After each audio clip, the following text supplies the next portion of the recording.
Thanks for joining me again for another Pixie Talks review vlog. Pixie Talks, reviews and vlogs at Pixie Talks.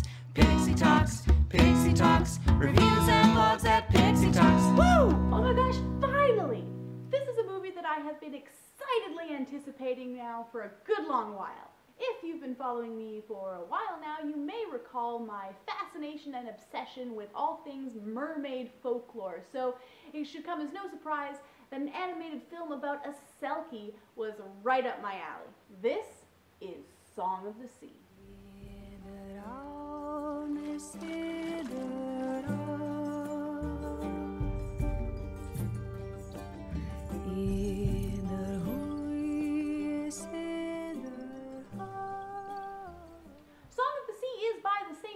Who brought us The Secret of Kells, which was a beautifully enchanting artistic film. Their art style is hauntingly beautiful and full of such vibrant life. I was very much in love with Kells, so when the trailer for Song of the Sea came out, I was over the moon with excitement. The story follows a young boy grieving over the loss of his mother. His mother died on the same day his sister was born, and he's been harboring a lot of bitterness towards her as a result. But he will soon learn that there is more to both his mother and his sister than he realized as he becomes swept up in the affairs of fairies.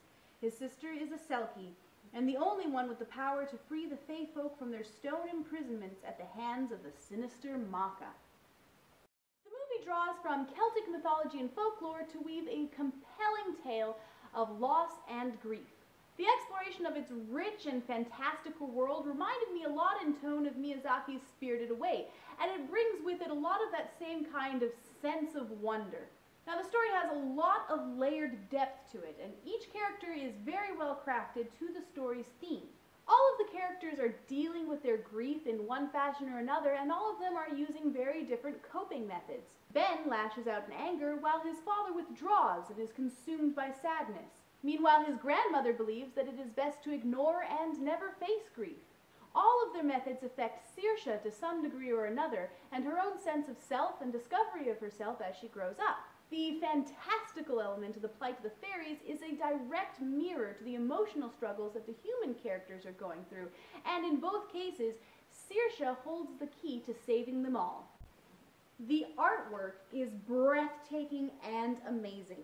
It's a beautifully vibrant and unique style that pulls you in and dazzles your eyes. The stylistic etchings are both simple and complex, weaving together a storybook quality that fits the mythology and the magic of the story. It's pure otherworldliness and immerses you in the world that it builds. If for no other reason, see this movie for the artwork. I will say, however, that the film was not at all what I was expecting. I would have loved for it to be a lot more about Selkies and underwater creatures. I was kind of hoping for an elaborately crafted deep-sea world of merfolk and sea fairies. In actuality, most of the film took place on land, and it wasn't really about Selkies at all, it just happened to have a Selkie in it. For what it's worth, that was a slight disappointment to me, but if you're not the sea creature geek that I am, you probably won't even mind or even notice. And the shots we do get of the underwater side of the story are breathtakingly beautiful. I can't even say how gorgeous this film is. Holy crap, just look at it. This was a fabulous film full of magic that will pull at your heartstrings. The characterizations are wonderful, the character interactions are incredibly charming, and the core story is very relatable. It's a beautiful piece of mythology exploration and well worth watching. I thoroughly enjoyed Secret of Kells, but I think that this far outshines it. I seriously look forward to seeing more from these guys.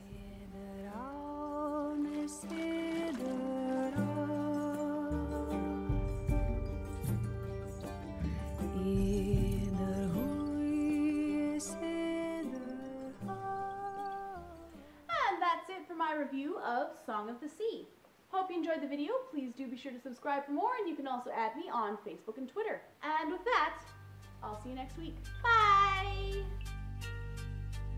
Between the